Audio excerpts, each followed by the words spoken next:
Terminal Bungur Asih, Surabaya, telah lama kehilangan wajah ramahnya. Bau knalpot bercampur keringat dan ketakutan menggantung di udara.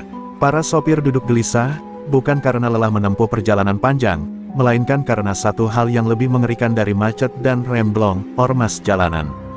Di antara mereka, satu nama membuat jantung berdebar, Usman Harun. Bukan aparat, bukan juga penjahat biasa. Ia adalah raja tanpa mahkota, yang menguasai terminal dengan tangan besi dan hati sekeras aspal yang diinjaknya tiap hari. Setiap bus yang datang wajib setor. Tidak peduli apakah baru tiba dari Magelang atau dari Banyuwangi, sopir harus membayar uang keamanan, atau bersiap hadapi bogem mentah. Sore itu, langit Surabaya mendung. Gerimis menetes tipis, menyirami barisan bus yang mengantre masuk. Sebuah bus dengan logo Handoyo meluncur pelan memasuki lorong utama terminal. Tak ada yang menyadari, bahwa bus itu membawa badai yang akan mengguncang Bungur Asih. Usman Harun berdiri dengan santai di bawah tiang beton, dikelilingi 6 anak buahnya yang membawa pentungan dan radio HT. Matanya menyorot tajam ke arah bus Handoyo. Plat luar kota, baru masuk, gumamnya, seraya menyalakan rokok. Cek siapa sopirnya, kalau baru, jangan dikasih nafas. Anak buahnya segera menghampiri bus, mengetuk keras pintunya sambil berteriak, "Setoran." "Mana sopirnya?" Pintu terbuka otomatis. Seorang wanita turun dengan langkah mantap. Rambut hitamnya diikat ketat, kulitnya bersih, dan matanya tajam menantang. Seragam sopir berwarna biru tua membalut tubuhnya yang tegap. Wajah cantiknya membuat beberapa preman refleks menahan napas. Tapi sorot matanya, dingin, tajam seperti sembilu, membuat mereka urung melecehkan. "Saya yang bawa bus ini," ucapnya tegas. "Ada masalah." Usman Harun melangkah maju, menatap sang sopir perempuan dengan campuran geli dan marah. "Baru juga masuk Surabaya, udah gaya. Ini Surabaya, bukan salon kecantikan. Semua sopir setor, ngerti?" Suaranya bergema di lorong, tapi wanita itu, Sari Dewi, hanya diam. Tidak takut, tidak juga menantang, tapi cukup tenang untuk membuat Usman merasa terganggu. "Saya tidak bayar pemalakan. Kalau memang merasa jago, silakan pakai hukum jalanan. Tapi jangan bawa nama keamanan." Sejurus kemudian, tangan kanan Usman melayang ke arah pundak Sari, refleks kasar yang biasa ia lakukan pada siapa saja yang dianggap menentang. Tapi sebelum jari itu menyentuh, tubuh Sari bergerak cepat. Ia menangkap pergelangan tangan Usman dan memelintirnya dalam sekejap. Suara berderak kecil terdengar, cukup untuk membuat anak buah Usman terkejut. Usman berteriak kesakitan, lalu terdorong mundur. "Satu kali saja kau sentuh aku lagi, aku pastikan tanganmu tak akan bisa nyetir mobil jenazah," bisik Sari lirih tapi dingin. Terminal hening, para sopir lain mengintip dari balik kemudi. Tak ada yang berani membantu, tapi untuk pertama kalinya dalam bertahun-tahun, mereka melihat seseorang berdiri menantang Usman Harun. Detik berikutnya, anak buah Usman mulai maju, tapi langkah mereka terhenti ketika seseorang muncul dari balik bayangan bus yang lain. Seorang pria tua berjaket hitam, wajahnya penuh luka lama, berdiri sambil menatap Sari. "Jangan macam-macam dengan gadis itu," ucapnya pelan. "Dia bukan siapa-siapa, kecuali kau kenal nama Guntur Petir." Seketika, wajah Usman memucat. Nama itu adalah legenda di dunia jalanan. Dulu, pria itu menguasai jalur utara hingga selatan. Tapi ia menghilang, konon dibunuh dalam pengkhianatan. Tak ada yang tahu bahwa Guntur punya anak, apalagi anak perempuan. Tapi kini, putri itu berdiri di hadapannya, di tengah lorong terminal, membawa keberanian yang menggetarkan jantung, dan di balik ketenangannya, ada rahasia kelam, warisan ilmu yang telah lama dilarang, rawa rontek. Hening menelan terminal, nama Guntur Petir jatuh seperti petir tanpa kilat, tapi menyambar jantung setiap preman yang pernah berurusan dengan dunia jalanan Surabaya. Sebagian dari mereka adalah mantan anak buah Guntur yang kini menyusup ke barisan Usman Harun. Mereka saling tatap, tak percaya bahwa darah dari sang legenda kini berdiri di hadapan mereka dalam wujud seorang perempuan, sopir bus, dan lebih berani dari kebanyakan lelaki. Usman Harun melangkah mundur perlahan, menahan perih di pergelangan tangannya yang dipelintir Sari. "Bohong," gumamnya dengan suara parau. "Guntur Petir mati. Aku lihat sendiri. Tubuhnya dibakar malam itu." Tapi suara laki-laki tua berjaket hitam, yang kini berdiri di samping Sari, menjawab tanpa ragu. "Mungkin tubuhnya dibakar, tapi darahnya belum musnah. Dan kau tahu, darah Guntur tidak mati begitu saja. Sari menatap lelaki itu, masih asing baginya. Tapi sorot matanya seperti mengenal. Kau Rangga? Iya, katanya pelan. Pria itu tersenyum samar, seolah waktu puluhan tahun tak menghapus bekas luka pengkhianatan. Aku pernah jadi tangan kanan ayahmu, sebelum semua berubah. Dulu aku mengira kau hilang. Tapi ternyata, kau kembali bukan sebagai anak kecil. Kau kembali sebagai pewaris kekuatan. Bas Handoyo yang dikemudikan Sari masih terparkir di tengah terminal, seolah menjadi batas antara dua dunia, masa lalu yang kelam dan masa kini yang penuh dendam. Penumpang di dalam mulai gelisah, beberapa mengintip dari balik tirai jendela. Tapi Sari tak peduli, ia menatap langsung ke mata Usman. Kau yang penggal leher ayahku malam itu, kan? Tanyanya, suara bergetar, bukan karena takut, tapi karena amarah yang dipendam bertahun-tahun. Usman terdiam, bibirnya bergerak, tapi tak ada suara yang keluar. Tatapannya beralih ke Rangga, kau bawa dia ke sini buat balas dendam. Rangga hanya menghela napas, matanya memandangi langit yang mulai gelap. Aku bawa dia karena waktunya sudah tiba. Jalur ini harus dibersihkan. Bungur Asi bukan milik preman. Ini tempat rakyat cari makan, bukan tempat kau kutuki dengan darah dan uang haram. Mendadak, anak buah Usman bergerak serentak. 4 orang mengepung, 2 di sisi kiri dan 2 dari kanan. Mereka tak peduli lagi siapa Sari. Bagi mereka, ini soal harga diri bos mereka yang dipermalukan. Salah satu dari mereka mengayunkan besi panjang ke arah Sari. Tapi dalam sekejap, tubuh Sari melompat ke samping, menghindar dengan kecepatan tak wajar. Ia mendarat dengan satu lutut, lalu bergerak cepat, mematahkan lengan salah satu preman dan menghantam dada yang lain dengan siku yang berbunyi retak. Teriakan kesakitan memenuhi lorong terminal. Para sopir yang selama ini pasrah, kini bangkit dari tempat duduknya. Beberapa mulai bersorak lirih, seolah menemukan simbol perlawanan mereka dalam sosok Sari Dewi. Rangga berdiri diam, seperti guru yang mengamati muridnya menguji ilmu yang diwariskan. 1 lawan 4 bukan pertandingan. Bagi Sari, ini latihan pemanasan. Dan Usman mulai menyadari, ia telah menyalakan api yang tak bisa ia padamkan. Di kejauhan, suara sirine samar terdengar. Mungkin petugas terminal, mungkin juga aparat. Tapi bagi Sari Dewi, hari itu bukan akhir. Itu baru awal. Ia tak hanya datang dari arah barat, ia datang dari masa lalu yang penuh luka. Dan kini, luka itu menuntut dibayar lunas, dengan darah. Usman Harun duduk terpaku di bangku warung belakang terminal, tangannya masih bergetar memegangi pergelangan yang sempat dipelintir Sari. Wajahnya pucat, bukan karena rasa sakit, tapi karena bayangan masa lalu yang kembali menghantui. Ia masih bisa mendengar teriakan Guntur petir malam itu, saat ia bersama gengnya mengkhianati sang legenda dan membakar tubuhnya di pelabuhan Kalimas. Guntur sudah mati, bisiknya, seolah ingin meyakinkan dirinya sendiri. Tapi kenyataan di hadapannya berkata lain. Putrinya hidup, dan berbahaya. Di sisi lain, Sari Dewi menutup pintu bas perlahan, membiarkan penumpangnya kembali tenang. Tangannya sedikit memar akibat pukulan yang ia tahan tadi, tapi tak satu pun keluhan keluar dari bibirnya. Ia duduk di kursi kemudi, memandangi kaca depan dengan sorot kosong. Dendam memang menghidupkan keberanian, tapi juga menyiksa. Wajah ayahnya, yang hanya ia ingat samar-samar, muncul di benaknya. Dulu ia terlalu kecil untuk mengerti politik jalanan, tapi kini semua mulai jelas. Rangga berdiri di luar bas, mengawasi situasi. Ia tahu ini baru permulaan. Usman bukan jenis preman yang kalah dan pergi. Ia jenis ular yang akan bersembunyi, lalu menggigit ketika lengah. Kau tak bisa terus sendiri, Sari, kata Rangga perlahan. Ayahmu dulu jatuh karena dia terlalu percaya orang-orang sekitarnya. Jangan ulangi kesalahan itu. Sari menoleh, matanya tenang. Aku tak percaya siapapun. Termasuk kau, balasnya datar. Rangga mengangguk pelan, paham benar luka dalam hati gadis itu masih belum sembuh. Di sisi terminal lain, Usman mengumpulkan anak buahnya yang selamat dari bentrokan tadi. Wajah mereka bonyok, tapi egonya lebih luka. Kita kerahkan semua, yang dari Tambak Sari, dari Rungkut, dari base camp Ngagel. Aku mau dia dilenyapkan sebelum dia jadi simbol perlawanan. Suaranya berat, penuh dendam. Ia tahu jika Sari dibiarkan, reputasinya akan runtuh. Dan bagi penguasa jalanan, reputasi lebih penting dari nyawa. Sore itu, 8 motor matic dengan knalpot bising meluncur keluar dari gang terminal.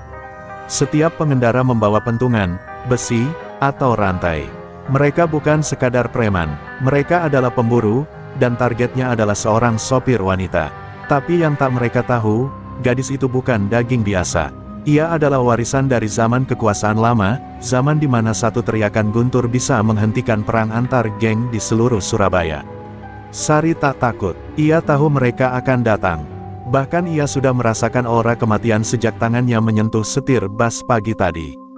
Ia berdiri di atas bas, memandangi langit senja yang mulai menghitam. Mereka pikir aku cuma anak sopir. Mereka salah, gumamnya pelan. Aku adalah luka yang ditinggalkan, dan aku belum selesai menagih balas. Rangga datang membawa sesuatu, sebuah kotak besi kecil, berkarat, yang diserahkan kepada Sari dengan tangan gemetar. Ayahmu titipkan ini padaku sebelum dia ditikam Usman. Dia tahu kau akan datang ke terminal ini suatu hari. Sari membuka kotak itu perlahan. Di dalamnya, sebuah kain hitam yang dibungkus rapi, dan sebilah pisau pendek berukir aksara Jawa kuno. Nafas Sari tercekat. Ia tahu, ini bukan pisau biasa. Ini adalah pisau rawa rontek, simbol dari ilmu yang tak mengenal kematian. Sementara malam jatuh, dan lampu-lampu terminal mulai menyala, suara motor-motor liar mulai mendekat. Tapi tak satu pun yang tahu, mereka tak sedang menuju Medan Palak, mereka sedang masuk ke wilayah yang lebih gelap. Wilayah milik gadis yang seharusnya tak hidup, tapi tetap berjalan karena dendam tak pernah mati. Malam mengunci terminal Bungurasi dalam sunyi yang mencekam. Hanya suara kipas warung dan sesekali deru motor preman yang menyayat lorong-lorong sempit. Di balik kaca bas Handoyo yang gelap, Sari Dewi duduk memandangi pisau pendek berukir dalam kotak warisan ayahnya. Diukir di gagangnya kata-kata kuno, "Sing sudi mati, ora bakal mati, yang rela mati, tak akan pernah mati." Kalimat itu berputar dalam benaknya seperti mantra. Tangannya gemetar, bukan karena takut, tapi karena darah warisan itu mulai membangkitkan sesuatu yang telah lama terkubur dalam tubuhnya. Rangga, lelaki tua yang menyelamatkannya siang tadi, duduk di bangku seberang sambil meminum kopi hitam. Ia menatap Sari dengan mata sayu, matanya menyimpan 1000 cerita yang belum sempat diucapkan. "Ayahmu tak pernah ingin kau mewarisi ini," ucapnya lirih. "Dia ingin kau hidup normal, jauh dari dunia hitam yang pernah kami bangun." Sari membalas tatapannya, matanya basah namun keras. "Normal itu mati. Normal adalah saat ayahku dibakar hidup-hidup oleh pengkhianat. Aku tidak memilih ini, Rangga.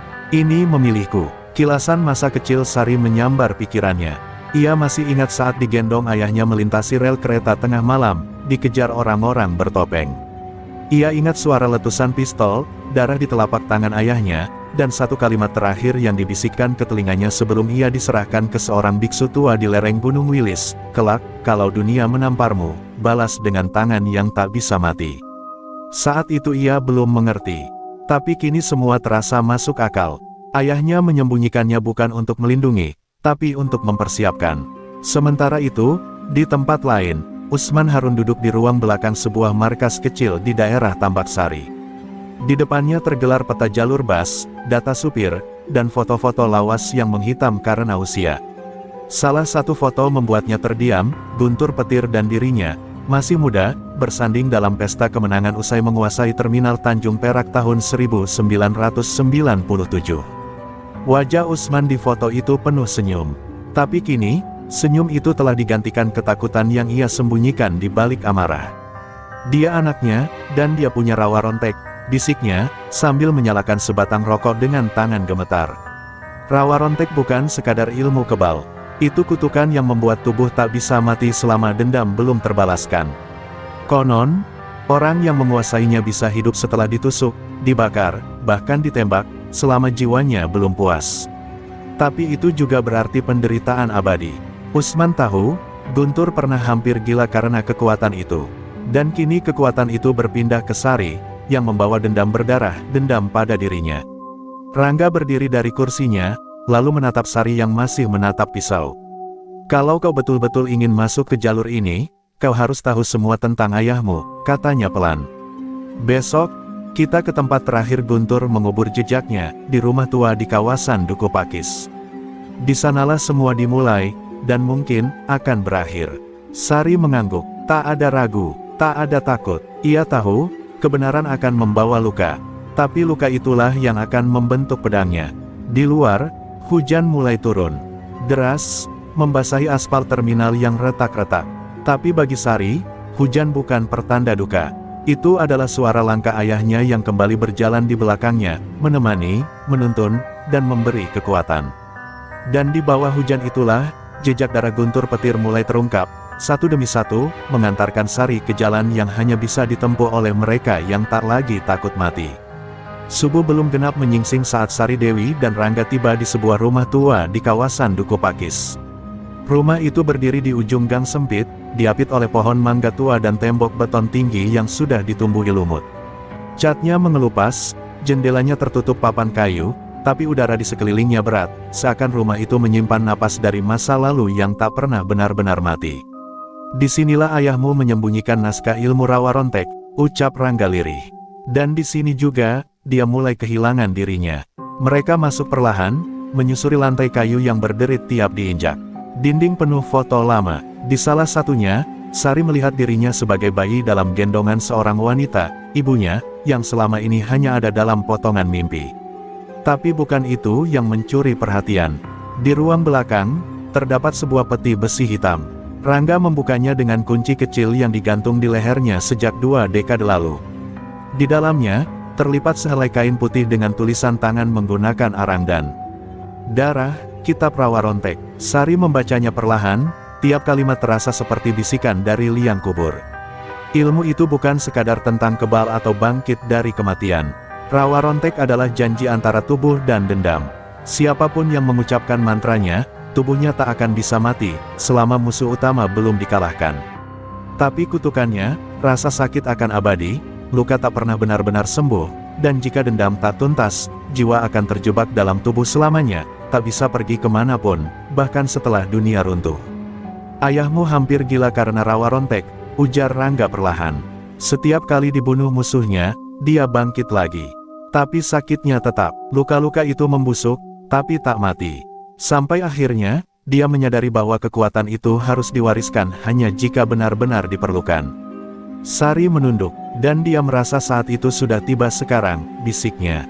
Rangga mengangguk dengan berat, karena musuhmu bukan cuma Usman, tapi sistem, kekuasaan yang tumbuh dari pengkhianatan, uang haram, dan darah rakyat. Tiba-tiba terdengar suara dari luar rumah. Deru motor, tertawa kasar, beberapa orang bersenjata tajam mendobrak pagar depan. Mereka menemukanku, desis Rangga. Cepat, pilih, kau akan gunakan rawa rontek sekarang, atau tidak sama sekali.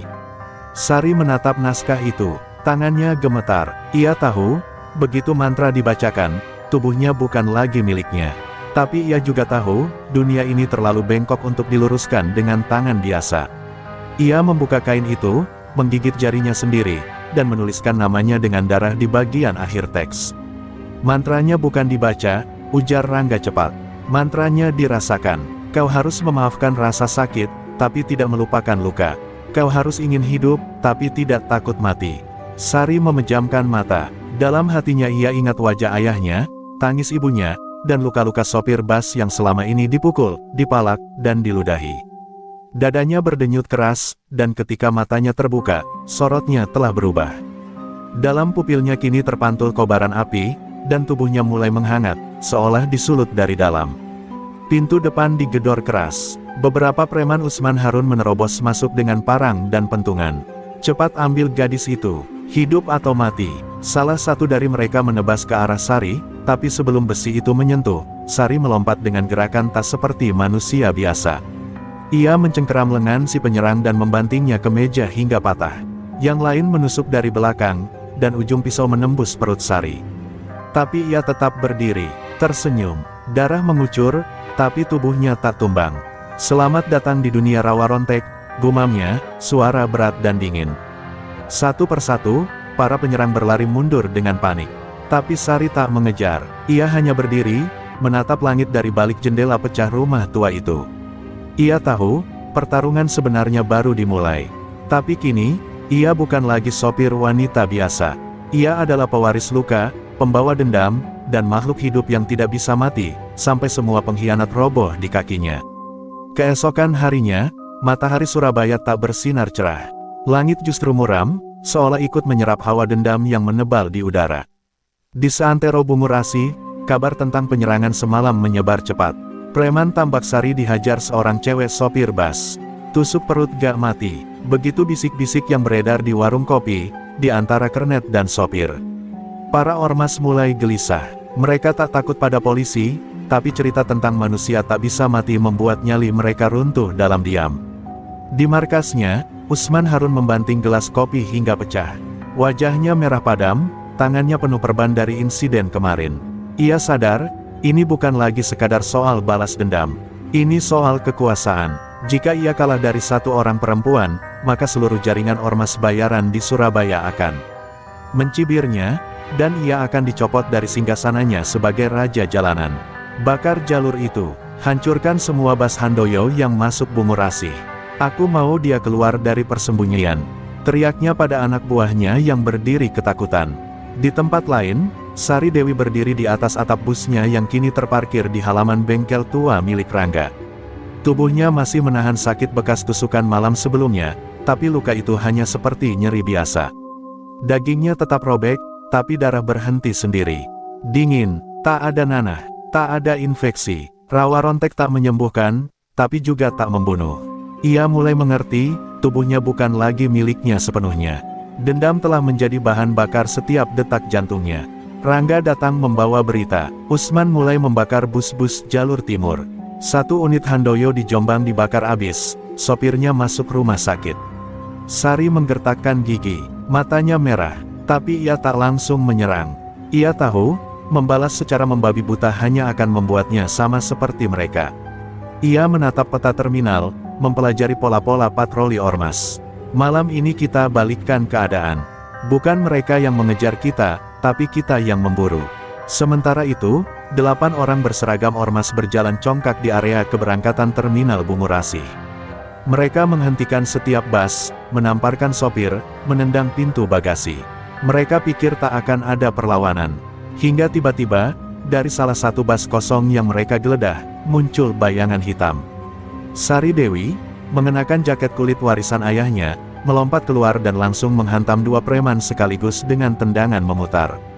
Bentrok brutal pecah. 2 ormas roboh, 3 lainnya lari namun dicegat oleh Rangga dan 2 mantan anak buah Guntur yang mulai kembali ke sisi kebenaran. Pentungan melayang, pisau dilempar, dan besi dihantamkan. Tapi malam itu, tidak ada satupun luka yang bisa menghentikan langkah Sari. Ia ditusuk lagi, 2 kali, di perut dan di punggung. Tapi ia hanya jatuh berlutut, lalu berdiri lagi. Matanya kosong, suaranya pelan, aku sudah mati, tapi dendamku belum. Para sopir mulai berkerumun, sebagian memberanikan diri membantu, sebagian lagi hanya menonton dengan mata bulat tak percaya. Mereka melihat sesuatu yang selama ini hanya ada dalam legenda, seorang perempuan yang dihujani pukulan, tapi tidak tumbang. Yang berdarah, tapi tidak mati. Dan ketika perlawanan itu usai, para ormas yang tersisa ditinggal terkapar di antara rem tangan dan troli bagasi. Bungurasi malam itu bukan lagi wilayah ormas. Bungurasi mulai merasa bebas. Tapi ini baru awal. Usman Harun belum jatuh. Dan Sari tahu, selagi pria itu masih menghirup udara, luka ayahnya belum dibayar.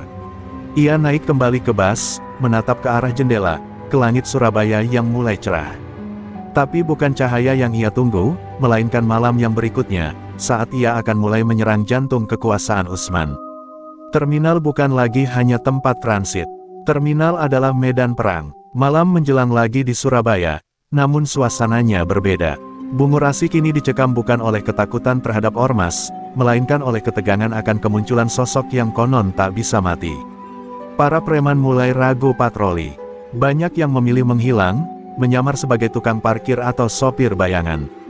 Nama Sari Dewi mulai bergaung dalam bisikan lirih, disandingkan dengan legenda Guntur Petir, ayahnya, sang penguasa jalanan yang dikira telah terkubur dalam sejarah kelam kota ini. Sementara itu, di sebuah rumah kosong bekas basecamp ormas yang ditinggalkan, Sari dan Rangga duduk memeriksa dokumen-dokumen lama milik ayahnya. Di antara tumpukan kertas dan foto, mereka menemukan sebuah surat tua yang belum sempat dikirim. Isinya mengguncang hati Sari, jika surat ini sampai ke tanganmu, berarti aku telah mati. Tapi bukan di tangan polisi atau lawan, melainkan oleh orang yang pernah kupanggil saudara. Tanda tangan di bawahnya, Guntur. Sari terdiam, tangannya mengepal. Siapa yang ia maksud? Gumamnya pelan. Rangga menatap langit-langit, seolah ragu bicara. Tapi akhirnya ia membuka mulut. Ayahmu punya 3 tangan kanan. Aku, Herman, dan Usman. Suasana jadi hening. Usman bukan cuma anak buah. Dia pernah dianggap keluarga oleh Guntur. Tapi dia serakah. Dia ingin jalur distribusi sendiri. Dia ingin Bungur Asi, Tanjung Perak, bahkan pelabuhan Gresik. Saat Guntur menolak, Usman menyusun pengkhianatan. Sari mendengarkan dengan rahang mengeras. Lalu Herman, tanyanya cepat. Rangga diam, wajahnya gelap. Herman hilang malam itu. Tidak ditemukan, entah lari, atau ikut menikam. Di tengah keheningan, terdengar ketukan di pintu belakang rumah. Rangga dan Sari sigap, tapi yang muncul bukan musuh, melainkan seorang pria tua kurus dengan rambut memutih dan langkah terpincang. Tatapannya tajam, penuh luka. Kau Sari? Tanyanya, suaranya serak. Aku Herman. Dunia seakan berhenti sesaat. Sari bangkit berdiri, kaget dan marah bercampur. Kau lari saat ayahku dibunuh, teriaknya. Tapi Herman mengangkat tangan gemetar. Tidak, aku coba selamatkan dia, tapi semua sudah disusun Usman. Bahkan aku sendiri dikhianati dan dibuang. Sari tak langsung percaya, tapi Herman mengeluarkan sesuatu dari balik jaketnya, sebuah kalung liontin besi yang dulu selalu dipakai Guntur, berisi foto kecil dirinya dan Sari. Dia memberikannya padaku saat tubuhnya mulai terbakar. Katanya, bawa ini ke anakku kalau aku gagal. Suara Herman pecah menahan tangis. Sari menggenggam liontin itu dengan tangan gemetar, lalu duduk kembali. Air mata menggenang, tapi matanya tetap menyala. Berarti aku sudah tahu siapa yang harus kulenyapkan. Herman mulai menjelaskan secara detail, bagaimana Usman memanfaatkan aparat bayaran, menyuap pengurus terminal, bahkan mendirikan ormas-ormas boneka untuk menguasai semua titik jalur transportasi. Dan malam saat Guntur dibakar, kata Herman perlahan, ada seseorang yang menyaksikan semuanya dari atap pelabuhan. Seorang bocah kecil yang tidak bisa lupa. Sari terhenyak. Aku, bisiknya lirih. Itu aku ada di sana. Tiba-tiba, potongan ingatan masa kecilnya kembali, suara ayahnya, api, dan sosok pria bertopi yang berdiri menonton dari kejauhan. Sudah waktunya, Sari, ujar Rangga pelan.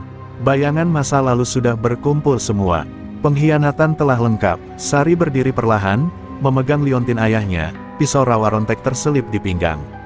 Di matanya, ada gelombang badai. Ia tak lagi berjalan untuk membalas dendam semata. Ia berjalan untuk menyelesaikan cerita. Untuk menghapus nama pengkhianat dari sejarah jalanan. Dan untuk membuktikan bahwa darah Guntur Petir belum selesai bicara. Hujan turun pelan membasahi kota Surabaya malam itu. Langit seperti ikut berkabung, meneteskan air seolah menyiram luka-luka masa lalu yang kembali terbuka.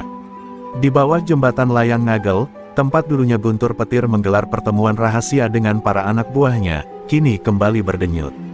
Bukan oleh suara mesin atau klakson truk, melainkan oleh desah napas orang-orang yang pernah bersumpah setia.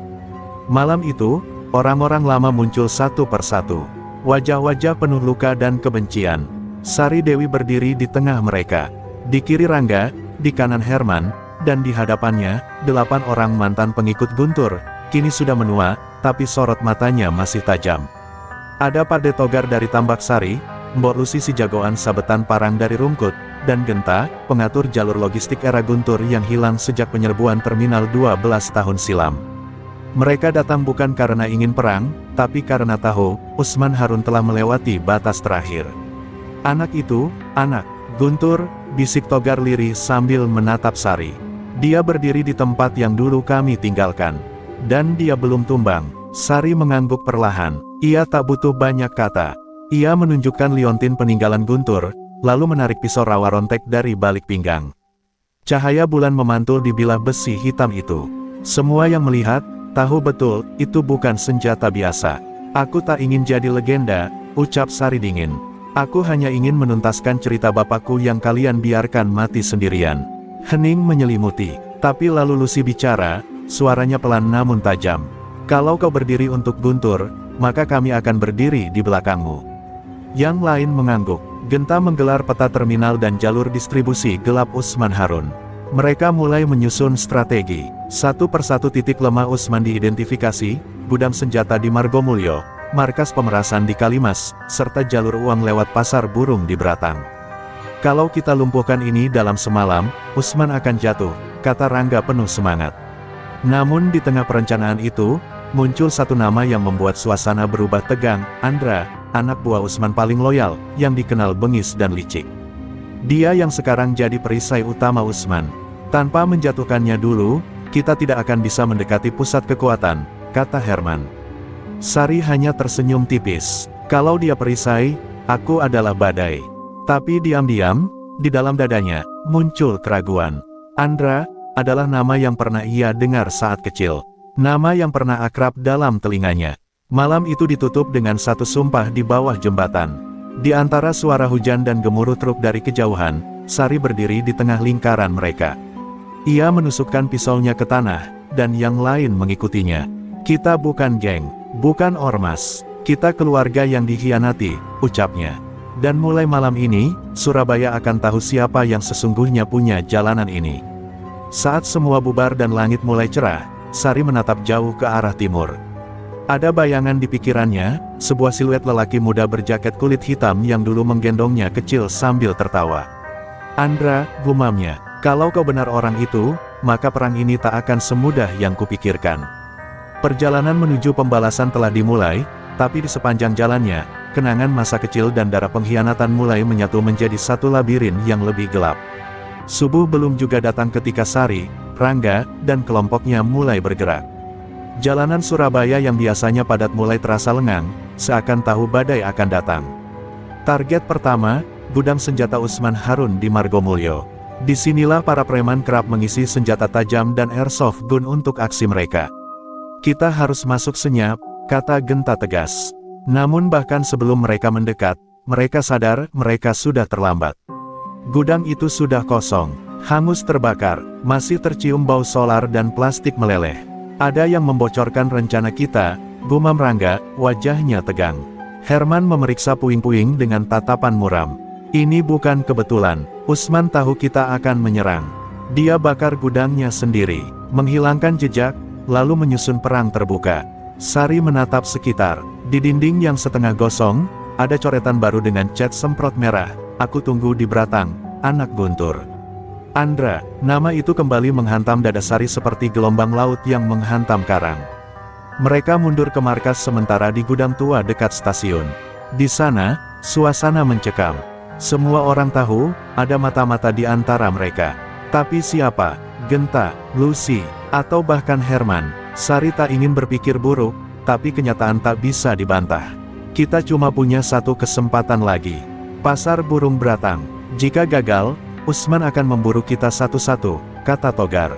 Sari diam sesaat, lalu berdiri. Kita tidak akan gagal, tapi mulai sekarang, semua gerak dibatasi. Tak ada yang pergi sendirian. Malam menjelang saat mereka tiba di sekitar Beratang. Dari atas gedung kosong, mereka mengintai. Tampak puluhan preman berjaga, sebagian bersenjata, sebagian lainnya menyamar sebagai pedagang. Tapi yang paling mencolok, berdiri di tengah pasar, adalah seorang pria muda bertopi, berjaket kulit hitam. Tatapannya menyapu tajam ke segala arah, seperti sedang menunggu sesuatu. Itu dia, Andra, bisik Herman. Sari hanya mengangguk, tapi matanya berubah. Bukan hanya dendam, melainkan luka lama yang menganga. 12 tahun lalu, sebelum ayahnya dibakar hidup-hidup, Sari pernah diselamatkan dari pengejaran oleh seorang pemuda remaja. Andra, ia ingat betul tangan hangat yang menggandengnya melewati reruntuhan pelabuhan, suara bisikan tenang yang menenangkan tangisnya. Tapi kini, pria itu berdiri sebagai musuh. Kalau benar dia yang dulu menyelamatkan aku, kenapa dia sekarang jadi anjing Usman? Gumam Sari. Pertanyaan itu membuatnya ragu, tapi tekadnya tak goyah. Rangga mengatur pembagian tugas. Kita pecah 3 tim. 2 menyusup dari sisi timur dan utara, 1 tim utama langsung ke pusat. Tapi kalau Andra mengendus kita, dia akan membantai duluan. Sari tiba-tiba bicara, nadanya dingin. Biar aku yang menghadapinya, sendiri. Semua kaget, tapi Sari tak menggertak. Ia tahu pertemuan itu tak bisa dihindari. Ada janji lama yang belum ditepati. Ada darah yang belum tuntas. Dan jika Andra benar-benar berubah menjadi iblis, maka rawa rontek di pinggangnya akan bicara. Mereka bergerak dalam senyap, langkah demi langkah mengendap masuk pasar. Tapi saat Sari melangkah sendirian ke pusat pasar, tiba-tiba suara tembakan meletus ke udara. Semua terhenti. Dari tengah pasar, Andra mengangkat senjata dan berteriak, "Keluar, Sari. Kau tidak perlu bersembunyi. Kita berdua yang perlu selesaikan ini." Suara itu tak hanya menggetarkan malam, tapi juga mengguncang dada Sari. Dia tahu, malam ini, bukan cuma tentang balas dendam, tapi tentang siapa yang akan bertahan dari luka paling dalam. Suara tembakan masih menggema saat Sari melangkah keluar dari bayang-bayang kios tua. Lampu-lampu pasar remang-remang, menyinari wajahnya yang kini dipenuhi amarah, kecewa, dan keraguan. Di hadapannya, Andra berdiri dengan senjata tergantung di pinggang dan tatapan yang sulit dibaca. Pria itu tak berubah banyak, masih dengan sorot mata yang dulu membuatnya merasa aman, tapi malam ini, sorot itu berubah menjadi tajam seperti belati. "Sari Dewi," kata Andra pelan, "kau tumbuh jadi wanita yang lebih kuat dari yang pernah kubayangkan." Suaranya datar, tapi ada getar di ujung nada. Sari mendekat, hanya berjarak 5 meter dari pria yang pernah menyelamatkannya. "Kalau kau tahu siapa aku, kenapa kau ikut Usman Harun?" tanyanya lirih. Andra menunduk sejenak, lalu tertawa kecil. "Karena kadang, untuk bertahan hidup, kita harus makan dari meja iblis." Sari mencabut pisau rawa rontek dari pinggang. Cahaya bilahnya membuat preman-preman Usman merapat di sekeliling, membentuk lingkaran. Duel ini tidak bisa dihindari. Andra pun menanggalkan jaketnya dan melempar senjatanya ke tanah. "Aku tak akan pakai senjata," katanya. "Kalau harus mati malam ini, aku ingin mati seperti saat aku hidup, dengan tangan kosong dan luka lama yang tak pernah sembuh." Kata-katanya menusuk lebih dalam dari ancaman manapun. Tapi Sari tak boleh goyah. Dia mewakili luka ayahnya. Dia mewakili semua yang dibakar oleh ambisi Usman. Pertarungan dimulai cepat. Tinju pertama Andra nyaris mengenai rahang Sari, tapi dia gesit menghindar. Tendangan Sari mengenai rusuk kiri Andra, membuatnya terhuyung. Mereka beradu cepat, keras, brutal, seperti dua jiwa yang tak hanya bertarung untuk menang, tapi untuk mengubur masa lalu.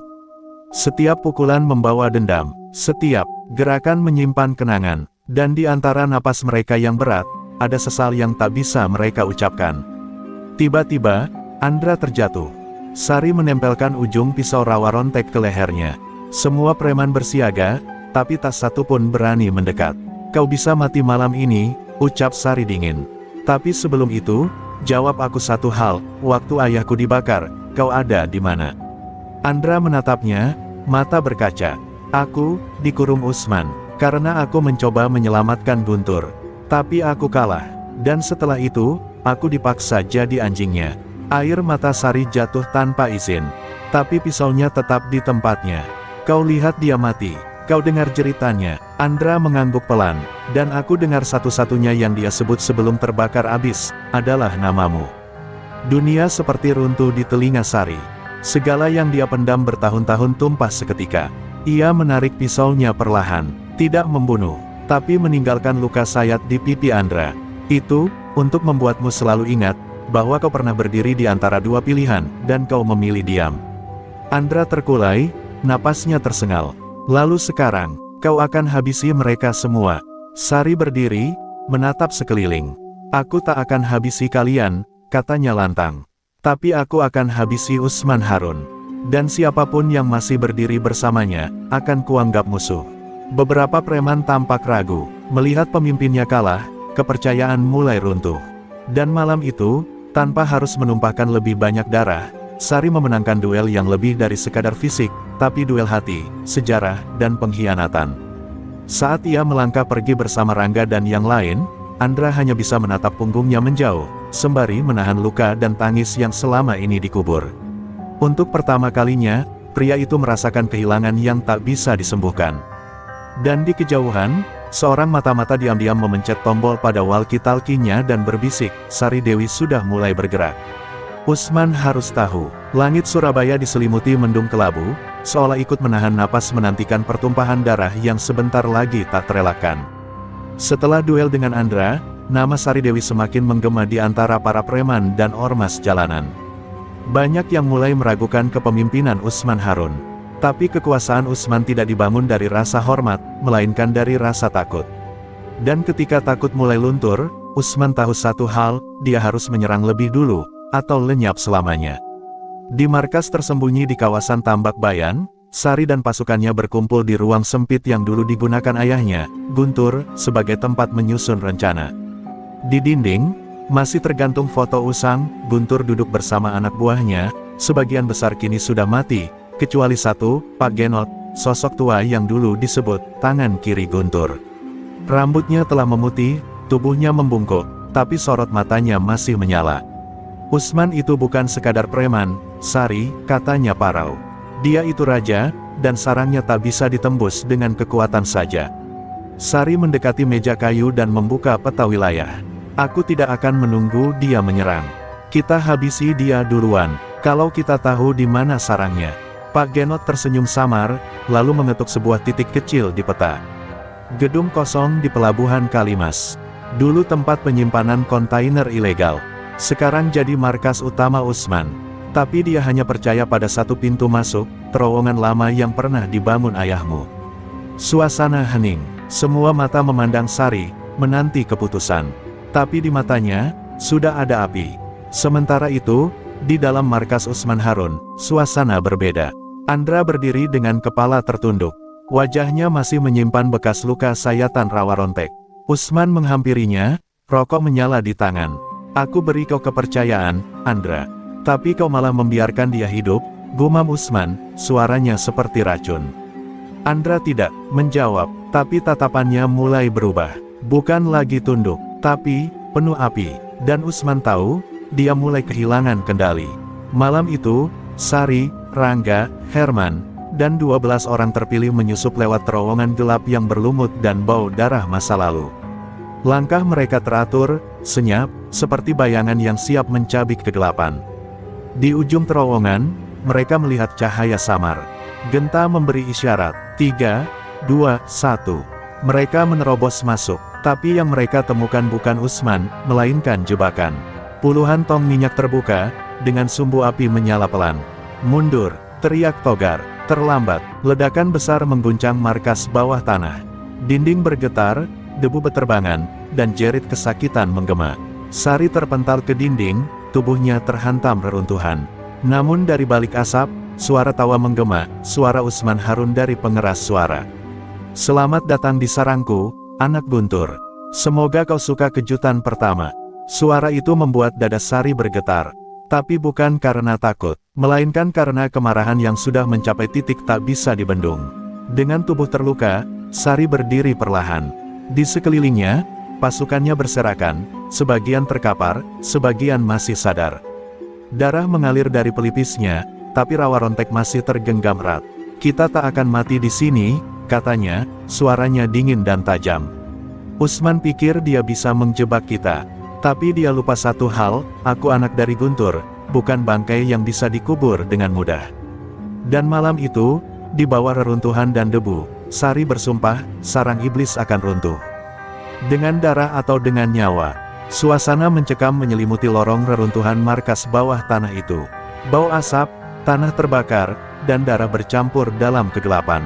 Sari Dewi terduduk di antara sisa puing, mencoba menahan luka di lengannya. Di sekitarnya, hanya 6 orang pasukan yang tersisa berdiri. Yang lain, entah mati atau hilang tertimbun. Wajah-wajah mereka pucat, tapi mata mereka masih menyala oleh tekad. Misi belum selesai, Utsman belum mati. Rangga, yang tubuhnya terluka parah di bagian perut, dipapah oleh Herman. Kita harus keluar, Sari, katanya lemah. Kita bukan apa-apa kalau tetap di sini.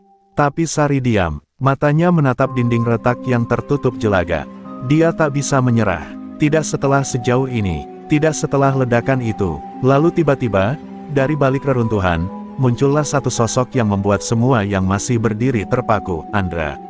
Tubuhnya berdebu, pakaiannya compang camping, tapi tidak ada luka. Aku tak bisa biarkan kalian mati di sini, katanya lirih. Semua mata menatapnya waspada, tapi Sari hanya berkata pelan, kenapa kau di sini? Andra menatapnya dengan luka yang tak terlihat.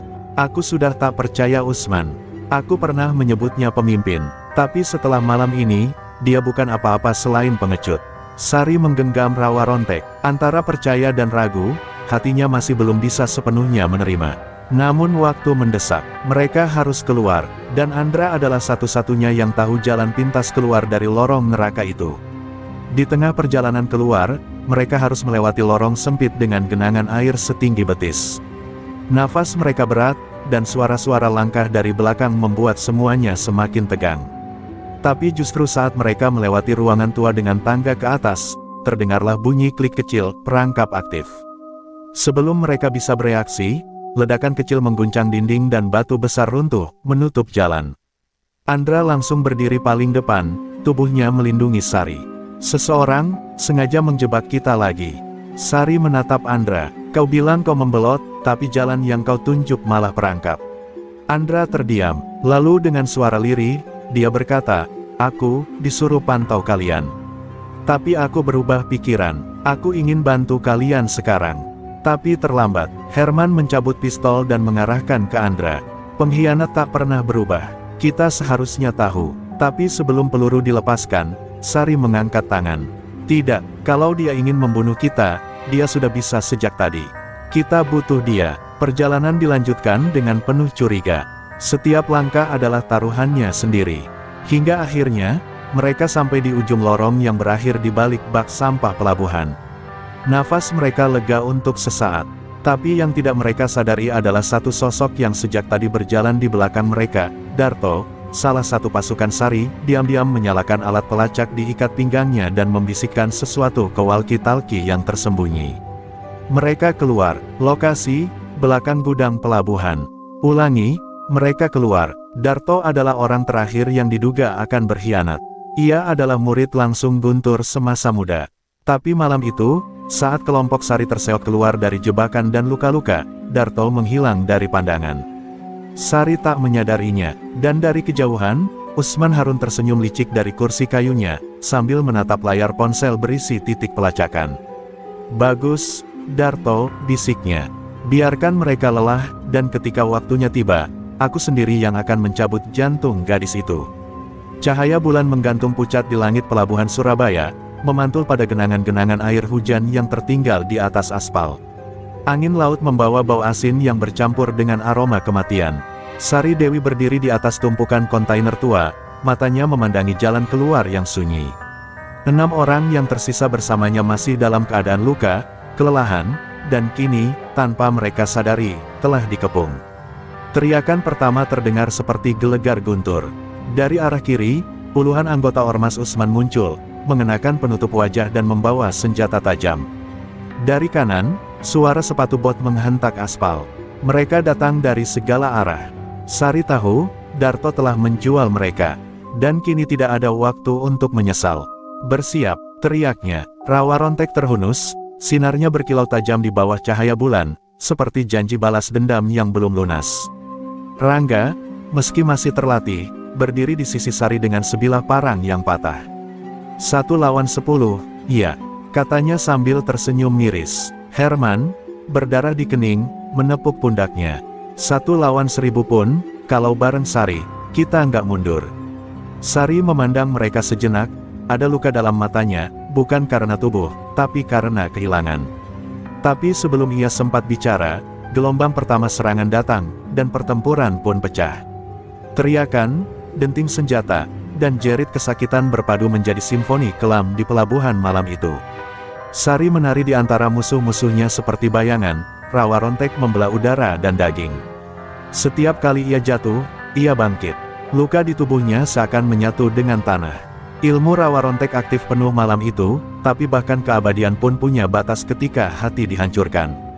Darto muncul dari belakang kerumunan, masih berpura-pura sebagai bagian dari mereka. Tapi Andra, yang diam-diam mengawasinya sejak awal, melompat ke arahnya dengan pisau siap menusuk. Darto sempat menangkis, tapi Andra lebih cepat. Pisau itu menembus perut Darto, dan untuk pertama kalinya, si pengkhianat itu menatap Andra dengan pandangan terkejut, hampir seolah menyesal. Kau, dulu anak kecil yang tak berani, bisiknya. Andra mendesis, dan kau pengkhianat yang tak layak menyebut nama Guntur. Satu demi satu pasukan Sari tumbang. Herman tersungkur setelah punggungnya ditikam, Rangga roboh dengan senyum di wajahnya, menggenggam tangan salah satu musuh hingga nafas terakhir. Kini hanya tinggal Sari dan Andra. Mereka berdiri punggung ke punggung, dikelilingi oleh bayang-bayang musuh. Nafas mereka tersengal, tapi mata mereka menyala. Kalau mati sekarang, setidaknya kita mati melawan, gumam Andra. Tepat ketika musuh kembali menyerbu, terdengar bunyi klakson keras dari arah jalan raya. Sebuah truk besar menabrak masuk ke pelabuhan, diikuti oleh rombongan motor dan mobil tua. Lampu-lampu menyala terang menyorot kerumunan.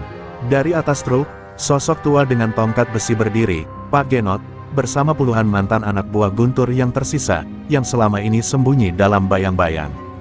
"Cukup," teriaknya, "siapa yang berani menyentuh darah anak Guntur, berarti menyentuh jiwa kami semua." Pertempuran berhenti sejenak, waktu seolah membeku. Dan di bawah cahaya bulan yang mulai tenggelam, semangat baru menyala dalam dada Sari. Ia mendongak, darah di wajahnya menetes perlahan. Tapi senyumnya kembali muncul. Kali ini, bukan senyum dendam, tapi senyum seorang pemimpin yang tak lagi sendiri. "Sekarang, mari kita habisi sarang iblis ini." Usman Harun berdiri di atas balkon lantai 2 sebuah gudang tua yang ia jadikan markas pusat, memandang pertempuran di pelabuhan yang mulai condong ke arah yang tak ia harapkan.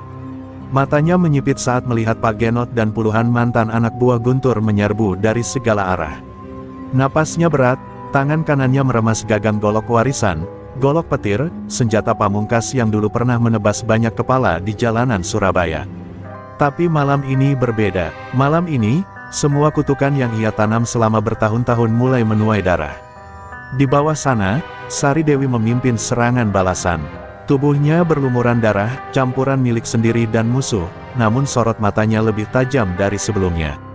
Ia seperti titisan ayahnya sendiri. Ilmu rawa rontek yang mengalir dalam darahnya kini tampak makin liar.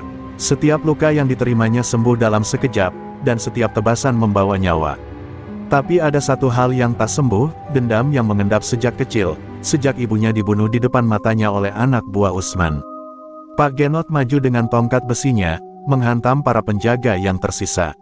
Meski sudah renta, tangannya masih menyimpan kekuatan masa lalu. Di belakangnya, Andra memimpin sisa pasukan yang terluka, menyusup masuk ke gudang dari sisi lain. Mereka tahu, pertarungan ini tak bisa hanya di luar. Usman harus ditarik keluar, atau dibakar hidup-hidup di dalam singgasananya sendiri. Tapi saat Sari melangkah mendekati pintu masuk utama, sepasang anak muda menghadangnya. Mereka bukan anggota ormas biasa, mereka adalah anak angkat Usman, hasil didikan paling sadis, yang sejak kecil dilatih membunuh tanpa suara dan rasa. Si kembar Danu dan Dana. Dengan senyum bengis, mereka melompat ke arah Sari tanpa sepatah kata. Pertarungan 3 arah pun terjadi. Sari kewalahan, rawa rontek menangkis serangan bertubi-tubi, tapi luka di tubuhnya mulai terasa. Darah hitam menetes, pertanda bahwa ilmu rawa rontek mulai melemah karena tekanan batin dan kekuatan musuh yang seimbang. Andra berusaha masuk membantu, tapi terhalang ledakan dari arah tangga.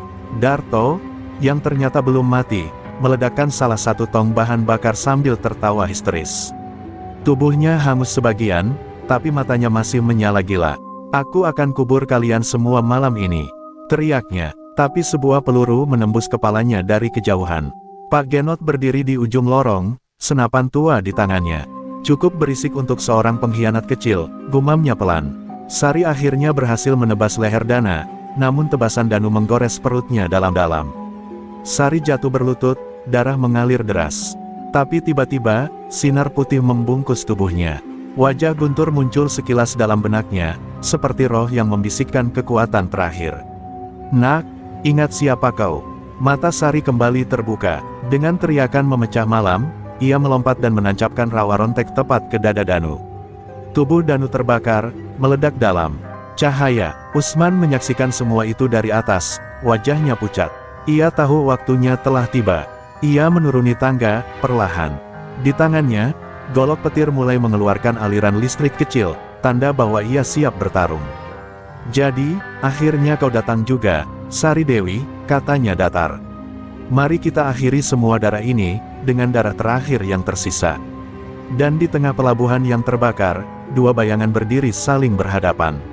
Satu adalah kutukan masa lalu. Satunya lagi adalah harapan masa depan. Dan darah di antara mereka akan menentukan siapa yang layak hidup di bawah langit Surabaya. Langit Surabaya malam itu merah menyala, bukan oleh matahari, melainkan oleh api yang melalap gudang tua di pelabuhan.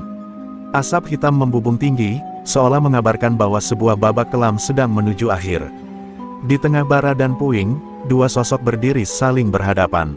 Sari Dewi, berdarah dan nyaris roboh, menghadapi Usman Harun, lelaki tua yang tangannya telah menulis banyak nisan di jalanan kota. Di antara mereka, ada sejarah, darah, dan dendam yang berakar dalam. Golok petir di tangan Usman menyala terang, memancarkan listrik liar yang menari-nari di udara.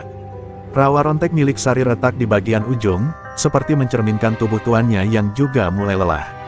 Tapi mata Sari menyala, bukan karena ilmu, melainkan karena tekad. Kau bunuh ibuku, kau bikin bapakku jadi buronan seumur hidup, dan sekarang kau mau bunuh aku juga. Coba saja, suaranya serak, tapi penuh tantangan. Usman tersenyum tipis, aku cuma teruskan rantai kekuasaan, nak. Kau hanya batu yang tersisa dari reruntuhan. Lalu mereka bertarung.